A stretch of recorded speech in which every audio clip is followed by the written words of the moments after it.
네, 오늘의 정치권에는 어떤 이슈들이 있는지 집중 분석해 보도록 하겠습니다. 김관옥 계명대 교수, 이종근 시사평론가 모셨습니다. 안녕하세요. 안녕하십니까. 먼저 오늘 오후 6시가 되면요. 21대 총선 후보 등록이 마감됩니다. 어제부터 시작이 됐는데 각 정당의 의석수도 그렇고요. 투표용지 기호도 배치가 되게 됩니다. 두 거대 양당 의원 꿔주기까지 하면서 막판까지 이 정당표 올리기에 나섰는데요. 먼저 관련 목소리 좀 듣고 오겠습니다. 의원도 빌려주고 돈도 빌려주고 주소도 빌려주고 사람도 대신 구해주는데 미래한국당은 미래통합당과 한 몸이 아니라고 합니다. 더불어민주당은 어떻습니까? 미래통합당의 위헌 위장정당을 비판하고 바로잡기는커녕 자기 손으로 통과시킨 선거제도 개혁의 취지를 정면으로 부정하면서 비례위장정당 행렬에 동참하고 있습니다. 지금이 조선시대도 아니고 대명천지의 적자, 서자, 효자 타령이 웬 말입니까? 네, 뭐 그 옛날 대학 입시 눈치 작전도 아니고 선거 등록 후보 등록 마감일에 지금 눈치 작전이 벌어지고 있습니다. 의원 꿔주기. 지금 더불어시민당에 또 민주당의 윤일규 의원이 간다고 하네요. 그 8명이 현역 의원이 되니까 그렇죠. 이렇게 되면 정의당이랑 또 자리를 또 바꾸게 되는 상황이고 이런 일련의 상황들을 어떻게 봐야 되겠습니까? 민주당과 미래통합당이 사실은 위성 정당을 만들어 가지고 우리가 처음에 준연동형 비례대표제를 통해서 얻고자 했던 취지를 완전히 무색하게 했잖아요. 그런데 이제는 거기에서 더 나가서 의원을 꿔주는 세계에서 존재하지 않는 행태를 보여가면서 이 비례대표 정당을 비례정당을 어떻게 보면 앞번호를 좀 받겠다. 네. 이것을 또 두 당이 경쟁을 하는 이 장면을 국민이 봐야 되는 이 인내심을 매우 많이 요구하는 이런 장면들이 있어요. 그런데 이제 사실 앞번호가 유리하겠죠. 이제 워낙 길게 이제 나올 수밖에 없거든요. 여러 정당들이 등장하기 때문에. 근데 이제 여기에서만 그치지 않거든요. 이 보조금이라는 게 있잖아요. 440억의 보조금이 있는데 이 부분을 또 많이 가져가겠다고 선거 보조금 경쟁을 하는 돈 경쟁을 하는 것까지 이렇게 같이 맞물려서 이렇게 한다는 거는 국민들에 대한 도리도 아니고 국민들이 볼 때 얼마나 답답하겠습니까? 우리의 대표를 뽑는 것인데 이것이 결국엔 기호 싸움, 돈 싸움으로 이 국민들에게 비춰진다. 참 어떻게 보면 암담한 상황에서 굉장히 어떻게 보면 축제 같은 이 정치장이 돼야 되는데 네. 이것이 국민들의 굉장히 불만이 표출되는 장면으로 이렇게 전환될까 봐 좀 우려스럽습니다. 지금 정의당 장혜영 청년선대본부장의 얘기를 듣고 오셨는데 정의당에서는 원내 1, 2당의 위성정당에 대해서 헌법 소원을 또 냈습니다. 그만큼 지금 정의당도 그렇고요. 국민들의 인식도 그렇고 어쨌든 오늘 후보 등록 마감이니까 이번 총선은 이렇게 가는 걸로 결정은 됐다라고 봐야 되는데 그래도 시선은 곱지 않죠. 네, 그렇습니다. 우리가 이 작년, 그러니까 1년 동안의 패스트 트랙을 하면서 사실 이 선거법 개정과 관련된 가장 큰 명분이 다원화된 사회이기 때문에 네. 다양한 목소리를 담은 정당들이 필요하다. 그들의 그런 목소리, 소수자들의 어떤 그 목소리를 대변할 수 있는 각각 개별적인 어떤 그런 정당들, 다당제로 갈 수 있는 그런 이 변화를 꼭 해야만 한다라는 것이 가장 큰 또 이유 아니겠습니까? 그런데 지금 하는 행태는 어차피 지금 미래한국당은 처음부터 만든다고 했고 그만큼 비판을 받았는데 지금 더불어시민당의 경우는 아예 눈치 작전이 그거 아니겠습니까? 몇 번을 가는 게 더 유리하냐. 8명인데 사실 1명 더 하거나 2명 더 하면 이 지금의 미래한국당보다 순번이 더 빨라져요. 근데 빨라질 수는 또 없거든요. 왜냐하면 그러니까 두 번째가 돼서 지역구에서의 2번이 미래통합당이기 때문에 네. 또 그것도 그걸 혼돈이 갈 수가 있으므로 두 번째는 안 되고 세 번째를 하기 위해서 숫자를 맞추기 위해서 오늘 좀 노력을 한 것 아니겠습니까?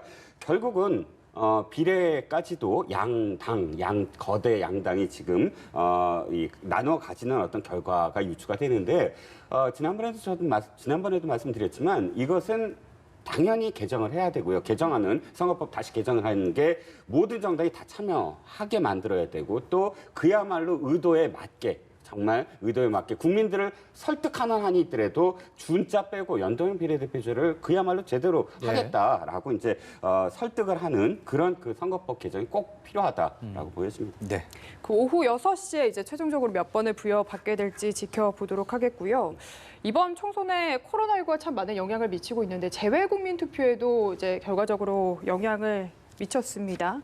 17개 국가에서 재외국민 10,000명 정도가 투표에 참여하지 못하게 됐는데 이게 유권자들 건강을 생각하면 이해가 되는 면도 있는 반면에 어쨌든 참정권을 빼앗긴 상황이잖아요. 그 건강을 떠나서 이건 아예 불가능한 거예요. 왜냐하면 이탈리아나 스페인 같은 경우는 이동을 완전히 금지했기 때문에 사실은 움직일 수가 없어요. 그러니까 그렇죠. 투표가 완전히 불가한 것이고 예. 지금 이것이 지금 17개 국가에 적용이 됐는데 이게 미국 동부에도 적용이 될 가능성이 있어요. 뉴욕주에 우리 교포들 굉장히 많거든요. 그런데 지금 뉴욕주도 비상사태 선언해가지고 완전히 이동 막고 있어요. 그래서 아마 거기까지도 투표를 하기 어려운 상황이 벌어져서 지금 한 17개 국가에 한 18,000명 정도가 사실은 이 투표를 못하는 장면이 벌어질 텐데 아마 그것이 확대될 개연성이 좀 있다. 저는 그렇게 생각합니다. 네. 근데 이게 보면은 지금 뭐 그런 유학생 커뮤니티나 이런 데서는 선관위에서 조금 더 방향을 고민해봤어야 하지 않나라는 이야기도 있는데 역시 좀 불가능한 어쩔 수 없는 선택이라고 보십니까? 네, 그렇습니다. 사실 코로나19가 어떤 방향으로 어떻게 될지를 선거관리위원회가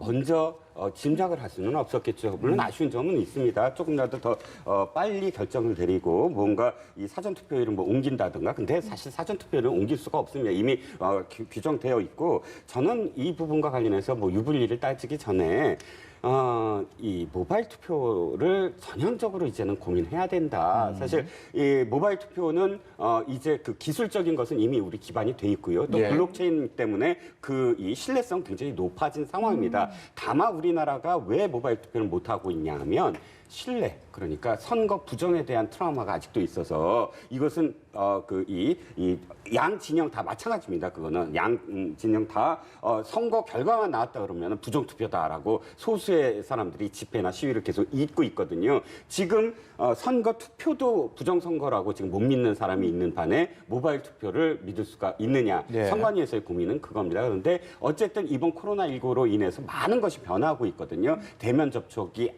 없는 그런 4차 산업혁명이 빨리 올 것이다. 도리어 이런 이 전망도 있으니까 예. 저는 이 선거와 관련돼서도 좀 더 전향적으로 모바일 투표의 가능성을 또 논의할 때가 되지 않았는가 싶습니다. 네. 이 더불어시민당이죠. 더불어시민당과 열린민주당 이야기로 넘어가 보겠습니다. 여권 성향의 비례정당인 두 정당이 매일 적통성 논란을 이어가고 있는데요. 이해찬 대표와 손혜원 의원의 목소리 준비했습니다. 듣고 오시죠. 더불어시민당은 우리 민주당원들이 선택한 유일한 선거연합입니다. 일부 탈당하시거나 공천 부적격으로 탈락된 분들이 민주당 이름을 사칭해 비례 후보를 내는 바람에 여러 가지 혼선이 빚어지고 있습니다. 우리는 효자고 나중에 당이 어려울 때 언제나 우리가 부모를 부양할 그 마음가짐이 있는 그래서 우리는 효자다라고 얘기해달라 그렇게 말씀하셨습니다. 그 사칭이나 참칭에 관련되는 부분은 그분들이 하시는 얘기지 우리가 한 번도 사칭, 참칭을 한 적이 없습니다. 네, 민주당에서는 참칭이라는 표현까지 써가면서 열린민주당을 비판하고 있고 반면에 열린민주당은 민주당과의 관계, 연결고리를 굉장히 강조하고 있는 상황이거든요. 서로의 필요성이 있는 거죠. 그런데 이게 입장이 좀 바뀐 거예요. 그러니까 이해찬 대표가 초반에는 뭐라 그랬냐면 총선 후에 협력할 수 있다. 좀 굉장히 유화적인 어떤 제스처를 이렇게 보인 적이 있었는데 갑자기 이렇게 좀 강경하게 우리랑은 상관없는 당인데 우리를 참칭한다 뭐 이렇게 얘기하는 거죠. 그러니까 뭐냐면 기본적으로 민주당하고 이 지지 기반을 좀 분리해서 역할 분담론을 해가지고 좀 전체적인 의석수를 좀 많이 가져가자. 처음에는 일종의 이제 플러스점 개념으로 파악을 한 것 같아요. 그러니까 민주당 같은 경우에 더 시민을 통해 가지고 기존의 어떤 민주당 그리고 더 나가서 중도 영역까지 좀 확장해보고. 그런데 이제 조국 전 장관 지지자들 이 강성 지지자들은 이제 결국에 열린민주당이 좀 담당을 해가지고 이렇게 해서 전체적으로 의석을 좀 확 확보해보자 그랬는데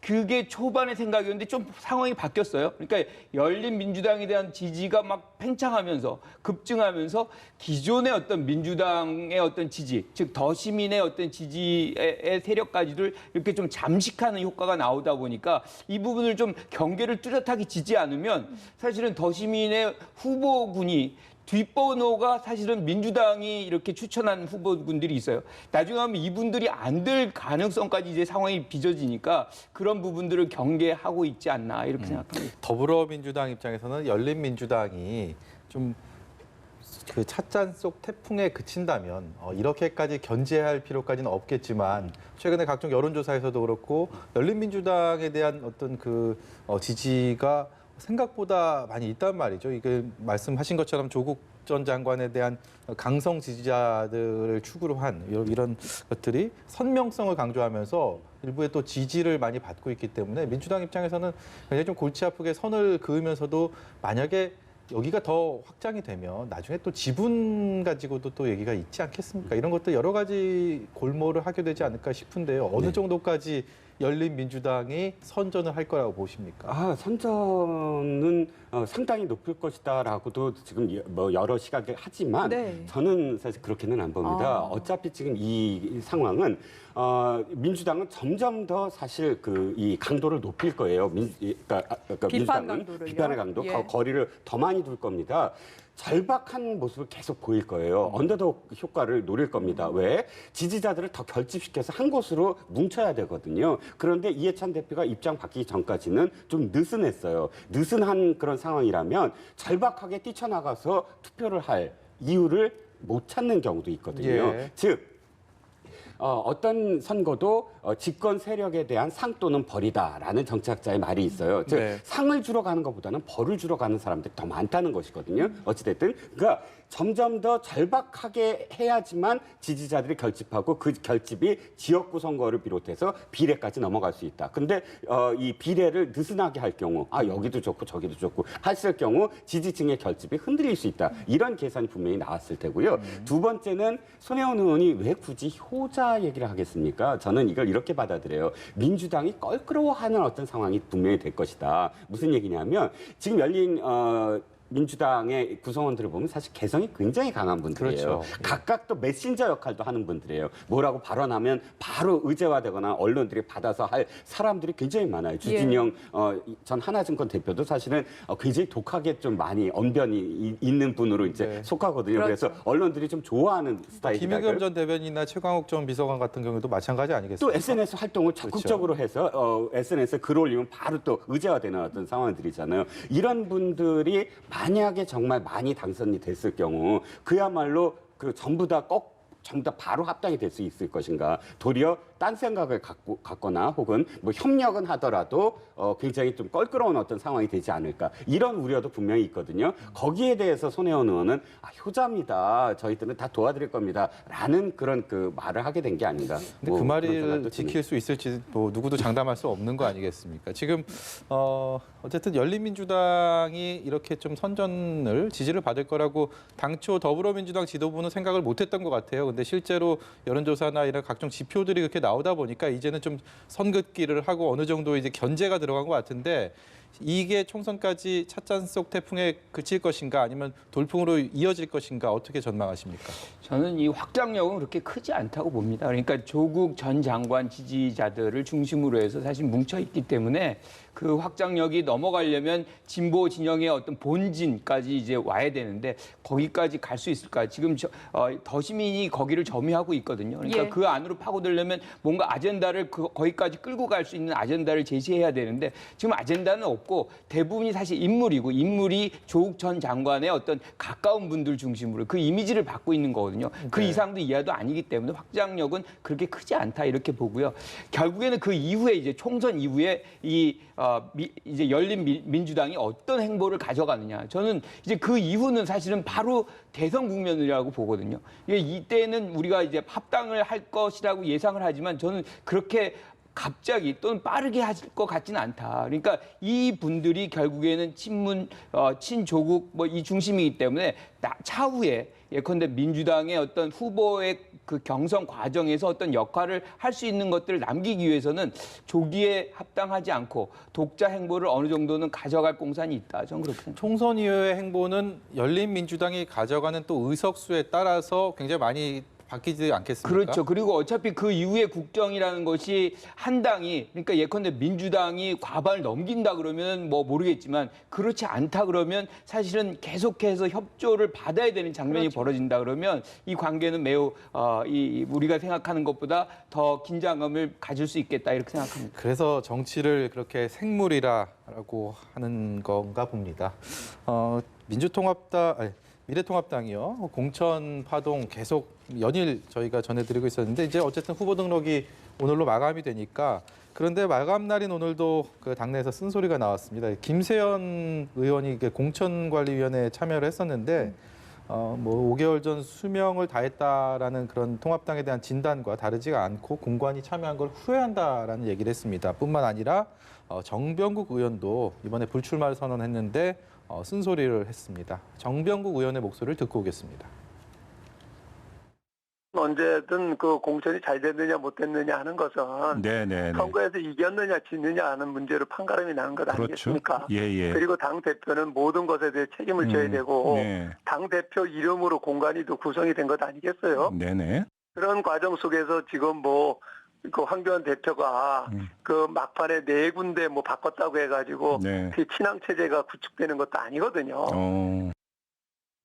지금 황교안 대표가 공관위의 결정을 여러 번 뭔가 바꾼 부분에 대해서 당 내부에서도 비판의 목소리가 나오고 있는데 네. 어떻게 보십니까? 일단 김세연 의원이 보수 참칭하지 말라라는 얘기를 했어요. 그 참칭이 갑자기 또 이렇게 나오고 하는데 예, 그 참칭이 어느 날 갑자기 포털에 검색어 1위가 돼 있더라고요. 예. 그래서 그런데 문제는 이겁니다. 공천이 사실은 선거의 반 이상을 차지해요. 왜냐하면 이 선거라는 것은 어차피 이 어떤 사람이 어떻게 먹을거리를 많이 또 이렇게 보여주느냐 새롭게 그런 식당의 경쟁이나 마찬가지거든요. 즉 이야기거리를 많이 던져줘야 그것이 어느 당에선 누가 나왔대, 어느 당에선 누가 떨어졌대 이런 것들이 다 이야기거리거든요. 즉 공천이 바로 선거에서의 어떤 확산, 이야기, 바이럴 마케팅의 어떤 그 중심이 될 수밖에 없고 그런데 공천 이야기가 쟤네는 공천이 끝까지 말일도 많고 탈도 많아 이렇게 돼버리면 사실상 기대도 떨어지고 또 이야기거리가 확실히 떨어지는 거죠. 인물 중심의 어떤 이야기가 아니라 당이 무엇인가를 잘못했다. 이렇게 지금 비판론으로 공천 이야기가 마지막으로 종결되는 어떤 모양새거든요. 자초한 게 크죠. 왜냐하면 어찌됐든 간에 당원 당규상으로 가야 됩니다. 네. 당규상에 있어서 현저한 결격 사유 가 있으면 최고위에서 뒤집을 수 있다 이렇게 되어 있는데 그 현저한 결격 사유가 보통은 어떤 범죄 사실 갑자기 드러났다든지 그런 어떤 전례들이 꼭 있어 왔거든요. 그런데 이번에 4개 지역구와 관련해서는 현저한 사유가 무엇인지 도대체 납득할 수 없는 상황. 그렇기 때문에 정병국 의원도 이렇게 뭐 비판을 합니다. 이것이 끝까지 어떤 뭐 결정적인 그 하자가 될지는 좀 더 지켜봐야 되겠지만 아주 쓸쓸한 그런 이 마감이 됐다라고 할 수가 있겠죠. 저는 2016년 진박 공천을 떠올리게 되더라고요. 이렇게 막판에. 그러니까 오늘이 마감일이잖아요. 예. 이틀 전에 이런 식으로 바꾸는 것은 뭐가 문제냐면 이유도 모르고 지금 국민들은 공천을 받았다. 그러면 일정 부분 공관위를 완전히 무력화시킨 거잖아요. 공관위 결정을. 그리고 기존에 공천 받은 분들이 있어요. 그럼 유권자들은 그분들을 보고 있었을 거란 말이에요. 그분들의 기회도 이제 박탈한 건데 더 중요한 거는 이분들이 선거에 나갈 수가 없어요. 무소속으로도. 예. 그러면 뭐가 이제 제약을 받냐면 피선거권이 제약을 받습니다. 이렇게 정당이 누구의 일방적으로 피선거권을 제약하는 이건 완전히 비민주적인 정당일 수밖에 없는 거예요. 이 부분에 관해서는. 저희가 이번 총선 과정을 쭉 되돌아보면 여러 등장인물이 있지만 가장 많이 등장하는 인물이 바로 이분이 아닐까 싶은데 황교안 미래통합당 대표 얘기를 좀 해보려고 하는데요. 어쨌든 공관위를 통한 공천 갈등을 있었고 김종인 대표를 또 영입하는 카드도 꺼내 들었고 결국 이제 총선을 종로에서 치르겠는 일만 남았습니다. 그런데 이 총선의 승패보다 어떻게 보면 좀 총선 이후에 이 황교안 대표의 행보에 더 많은 관심이 쏠리는 좀 이런 특이한 상황을 맞고 있는 것 같습니다. 지금 정병국 의원도 뭐 친황 체제 구축을 얘기를 했는데 총선 이후에 일단 총선 승리가 목적이어야 하는데 이후에 대한 행보가 더 관심이 쏠리고 있는데 여기 어떻게 전망을 하시겠습니까? 그러니까 저는 지금 황교안 대표의 공천 과정을 이렇게 보면 결국에는 지금의 어떤 총선보다도 대선팀을 꾸리는 그런 느낌을 많이 받았어요. 네. 그러니까 비례대표를 일체 다 바꾸는 그런 장면, 그리고 갑자기 공천이 다 끝난 부분을 뭐 여섯 명까지 이렇게 다 바뀐 거 아닙니까? 이런 부분들은 지금의 어떤 총선 준비 떠나서 대선 준비라는 어떤 비난을 받기에 충분하다는 것이고요.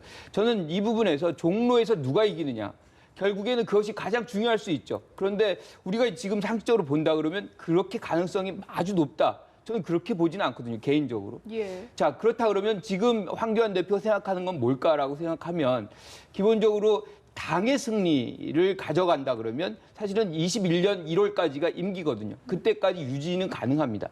그러니까 당 이제 대표의 자리를. 자리. 그렇죠. 예. 그렇다 그러면 그 시간은 이미 대선 국면의 시간이 되는 거죠. 그러니까 그때까지 당을 장악한다면 사실은 종로에서 진 것들은 어느 정도 이렇게 좀 메꿔질 수 있는 그런 상황이 될 수 있다는 거죠. 그래서 지금 종로의 모든 걸 몰입하기보다는 전체적으로 이번 총선에서 승리할 수 있다라고 규정할 만큼의 어떤 의석 확보, 거기에 아마 집중하고 있는 것 아닌가 이렇게 생각을 합니다. 사실 조금만 더 이 속내를 좀 들여다보면 친황 체제라고 이야기할 만한 그런 인물들은 뚜렷하게 없어요. 네. 그러니까 진박 논쟁 말씀을 하셨지만 진박 논쟁은 확실하게 박근혜 정부에서 장관을 했던 사람들이나 혹은 대구 지역이라는 어떤 그런 특정 지역이 있는데 지금의 이 상황을 들여다보면 사실 친황이라고 나섰던 사람들은 거의 다 떨어진 상황이에요. 그리고 좀 중량감 있는 또 중진 이상은 또 어떻게 없지 않습니까? 네, 그렇죠. 그러니까 이 안에서 사실 친황이 될 수 있는 방법은 딱 한 가지예요. 총선 압승하면 친황이 아니었던 사람도 다 친황이 될 겁니다. 그리고 지지율 높아지고 예. 그래서 실제로 내가 친황이다라고 지금 나서는 사람도 당내 많이 없어요. 그렇게 그런 어떤 분위기 속에서 단 말씀하셨듯이 리더십에 대한 문제, 그러니까 대표로서 그림을 전체적으로 그렸다면, 왜냐하면 자기 책임이거든요. 아까 정병국 의원도 얘기했어요. 이건 어차피 이 총선에서 지면 어떤 경우라도 황 대표는 책임을 져야 되는 어떤 상황이잖아요. 그럼 책임을 진다는 건 그만큼의 그림도 그리고 자기가 이런 부분은 이렇게 해야 돼라고 생각을 했던 것을 밀어붙였어야 되거든요. 그건 뭐 누구의 책임이냐, 자기 책임이니까요. 그런데 네. 그대로 됐느냐?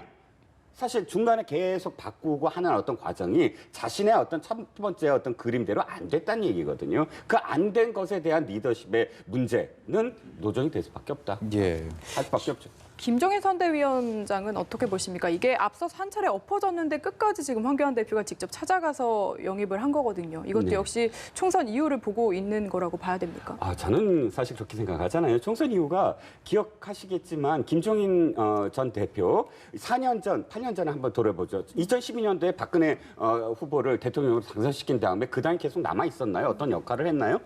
또 4년 전에 민주당 총선 승리를 이끌어냈습니다. 그런데 민주당이 계속 남아 있었나요? 아니요. 책사는 언제나 끝까지 남아 있지는 않는 상태. 특히 김종인 대표는 그랬어요. 그러니까 총선 용이다. 총선 이후를 김종인 대표를 만약에 생각해서 데려온다면 그건 자신한테는 위협적인 어떤 인물인데요. 그러니까 그건 아닌 것 같고요. 어차피 지금 황교안 대표 입장에서는 자신의 지금 종로에 올인해야 됩니다. 종로에서 이기는 게 어떤 의미에서는 또 친황을 만드는 일이거든요. 네. 그런데 전체적으로 봤을 때 자기가 전체적으로 봤을 때 믿고 맡길, 그러니까 어차피 지금 이번 코로나19 사태이기 때문에 야당이 바람을 일으킬 수는 없어요. 그럼 공중전으로 가야 되는데 공중전에 딱 알맞은 인물, 말만 한마디 했다 그러면 언론에서 의제화시키고 이렇게 확산시킬 수 있는 그런 인물, 그런 인물로서는 김종인 대표가 어울린다, 믿고 맡길 수 있다라는 어떤 생각이 아니었을까 싶습니다. 네, 격전지 한 곳을 앞으로 좀 분석해 보도록 하겠습니다. 어느 지역인지 좀 보여주시죠.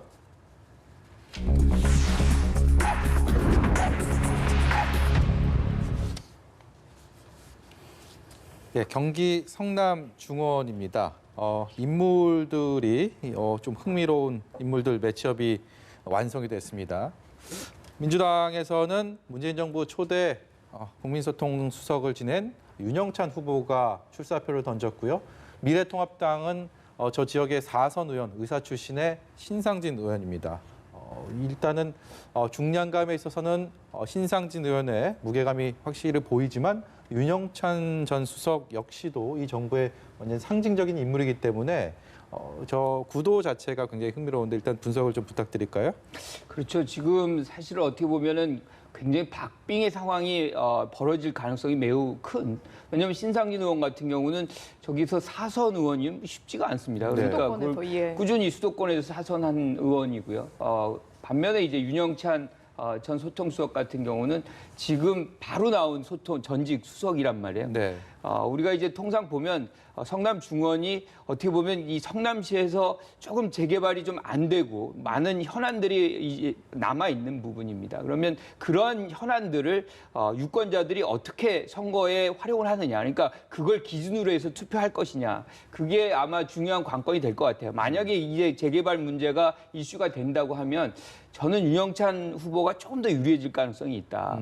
그 이유는 뭐냐면 윤영찬 후보가 뭐 갑자기 막강해서 그런 것이 아니고 4선을 했는데 신상진 의원이 지금까지 사실은 이 재개발에 있어서 아직 뭔가를 본격적으로 하지 못했던 그것들이 오히려 거기다 희망을 거느니 새로운 어떤 인물에게 희망을 걸 공산이 큰 거 아닌가. 뭐 그런 차원에서 새로운 인물에 대한 어떤 희구 이런 것들이 발생할 수 있겠다 이렇게 생각을 합니다. 조금 전에 여론조사 결과도 나왔는데 어쨌든 신상진 의원이 저력이 있다라는 평가가 많은데 윤영찬 후보와 차이가 좀 많이 나거든요. 네, 이유가 뭐라고 보십니까? 일단은 다른 수도권 지역의 다른 서울 비롯한 수도권 지역의 그 여론조사도 좀 비슷해요. 네. 그러니까 야당 후보가 훨씬 유리하다고 생각되는 지역조차도 사실은 여당 후보가 앞서는 결과가 많이 나오거든요. 이건 어차피 지금 현재 상황에서 상당히 여당 지지자들이 적극적으로 지금 나서고 있다라고 보여지고요. 이 투표 결과도, 그러니까 이 여론조사 결과도 들여다보면 정당 지지율이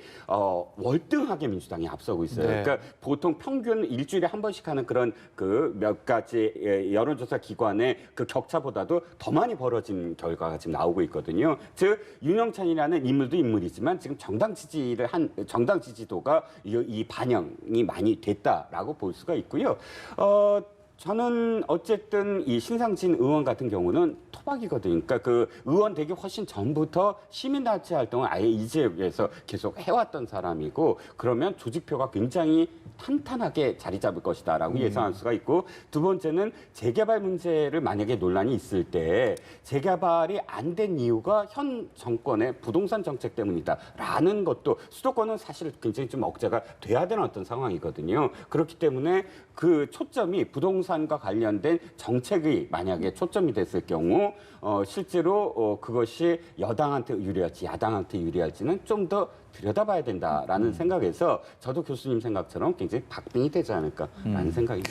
지금 그렇다면 신상진 의원 입장에서는 지금 여론조사상으로 좀 밀리고 있는 현재 모습이라면 정권 심판론을 더 강하게 내세울 것으로 예상이 됩니다. 윤영찬 전 수석이 가지고 있는 상징성 때문에 그렇다면 윤영찬 수석 입장에서는 또 신상진 후보에 대해서 좀 또 세대 교체 말씀하신 것처럼 좀 새 인물이 돼야지 좀 바뀌지 않겠느냐 이런 선거 구도 프레임을 짤 가능성이 높지 않겠습니까? 그렇죠. 지금의 여론조사는 사실 선거운동이 직접적으로 막 시작될 때가 아니잖아요. 바로 직전이란 말이에요. 그러면 거의 인물 중심으로 여론조사가 형성되기보다는 정당 중심으로 이렇게 되어 있는 것이죠. 그런데 이 이후에 이제 어떤 것을 보여주느냐. 그리고 우리가 이제 총선은 각 지역마다 특수성이 다 있단 말이에요. 그걸 얼마나 구체적으로 비전과 정책들을 제시해서 설득해 나가느냐. 그 과정도 우리가 뚜렷하게 이제 지켜봐야 되는 부분이고 그 부분에서는 저는 여전히 이 신 의원보다는 지금 누구죠? 윤 후보가 유리할 수 있다. 왜냐하면 지금까지 어떤 큰 변화를 못 만들어줬다는 그런 인식이 유권자들이 있을 수가 있어요. 그러니까 사실 어떻게 보면 윤 후보 같은 경우는 그것을 좀 더 구체적이고 유권자들이 좀 받아들일 수 있을 만큼의 어떤 것들을 만들어낸다면 훨씬 더 좋은 기회를 받아낼 수 있겠다. 뭐 이렇게 생각합니다. 이번 총선의 가장 큰 변수로 꼽히고 있는 코로나19는 어떻게 작용을 할까요? 지금 신상진 의원 같은 경우는 또 의사 출신이고 당내에서 코로나19 관련 TF를 또 맡았던 인물이기 때문에 선거에 또 이걸 어떻게 작용할지도 좀 궁금하거든요. 코로나19와 관련해서 사실 여당이 좀 더 유리할 거예요. 왜냐하면 여당 중에 예를 들어서 의사 이 출신들이 후보들이 훨씬 더 유리할 것이다. 지금 뭐 비례대표 비례한국 더불어시민당 이미 자꾸 많이 안 붙습니다. 헷갈립니다. 예. 더불어시민당의 1번도 의사 출신이고 신현영 교수요. 네, 예. 신 교수도 실질적으로 이런 그 감염과 관련된 그런 이 종편에서 많이 또 이렇게 활약을 했는데 왜 그러냐면 이 부분을 지금 주도하고 있는 그러니까 지금 초기라면 모를까 지금은 이미 국난 정도로 되고 있고요. 네. 국민들의 마음을 한데 모으고 있고 정책적으로 지금 드라이브를 걸고 있단 말이죠. 그러니까 전문가 집단에서 드라이브를 걸고 할 수 있는 그런 사람들이 훨씬 더 좀 조명을 받지 비판적인 어떤 입장, 지금 현재는 비판적인 입장을 가진 전문가 집단이 주목을 받을 확률이 좀 더 떨어질 것 같거든요. 예. 그래서 아마 큰 영향은 미치지 네. 못할 것 같다는 생각입니다. 네, 오늘 말씀 여기까지 듣도록 하겠습니다. 지금까지 김관옥 계명대 교수, 이종근 시사평론가였습니다. 고맙습니다. 잘 들었습니다.